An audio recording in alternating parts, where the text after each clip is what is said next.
What is going on, guys? It is Wrestlelamia here, back with some more news. Join us now as Wrestlelamia looks at the wildest news stories and rumors you need to know, including heat between AJ Styles and Paul Heyman, Charlotte Flair is in line for another push, Randy Orton blasts fans who criticized his Mania match, a sacked SmackDown writer speaks out, and much more. Be sure to subscribe and hit that notification bell for daily wrestling videos. But now let's hit the intro because it's now time for the news.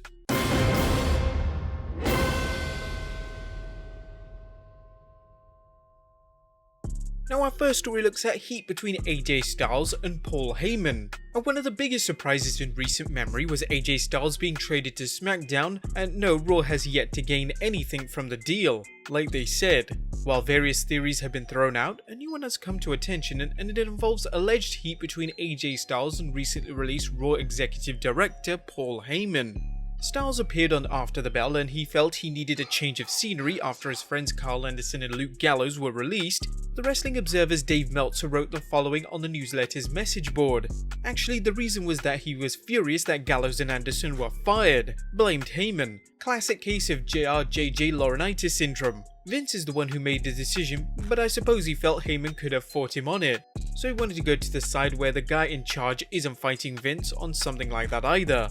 Styles has done well for himself after jumping to SmackDown, winning the Intercontinental Championship in the recent tournament that saw him defeat Daniel Bryan in the finals. With Anderson and Gallows gone, this could be AJ's chance to shine on his own rather than relying on continued outside interference. Next up, did someone else run over Elias? The WWE doesn't always do a good job with its suspenseful storylines, but the mystery of who ran over Elias could be making some major twists and turns. While Sheamus seems to be the prime suspect for taking out Elias, who was written off television in order to undergo surgery, there are reports Elias' assailant could be someone else.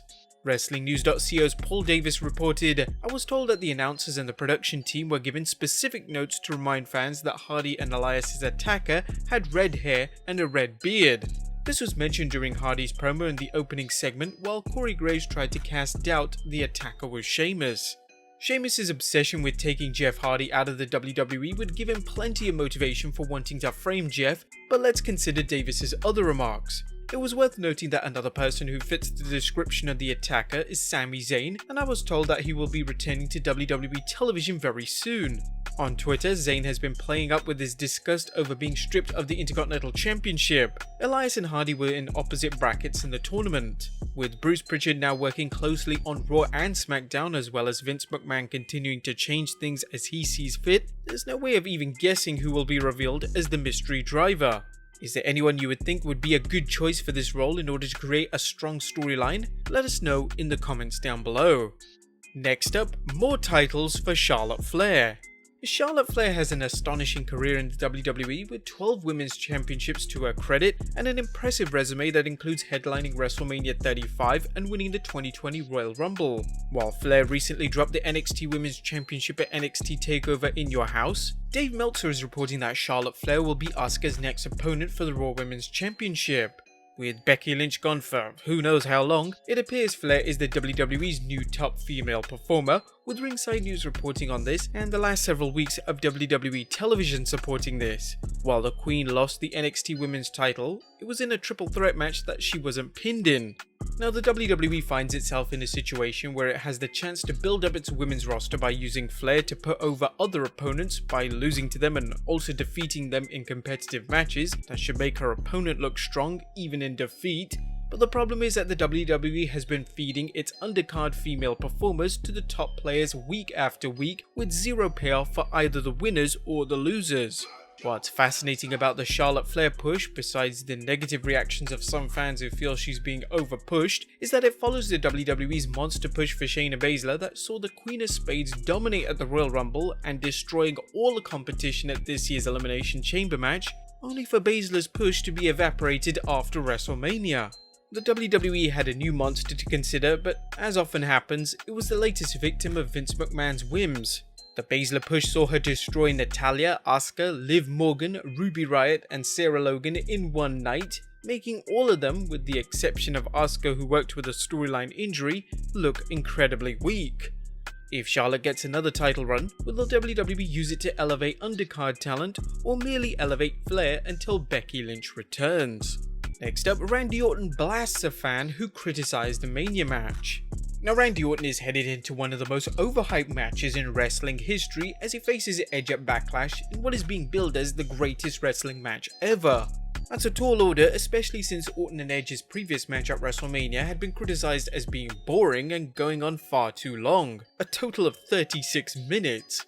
Speaking with CBS Sports, the Viper tackled these complaints. I think if you take the Boneyard match out of it and you take what Bray Wyatt and John Cena did, both of those were fantastic, but if you don't compare us with that, I think we stole the show. I did hear some bitching and moaning from the media and fans about how long this match was. I just laugh because I saw a couple of matches. I think even the world title match, if you include entrances and the post-match celebration, they might have gone 4 minutes. Orton criticized the short matches that ran less than 5 minutes and included repeated back-to-back finishes, no doubt referring to Drew McIntyre vs Brock Lesnar and Goldberg vs Braun Strowman.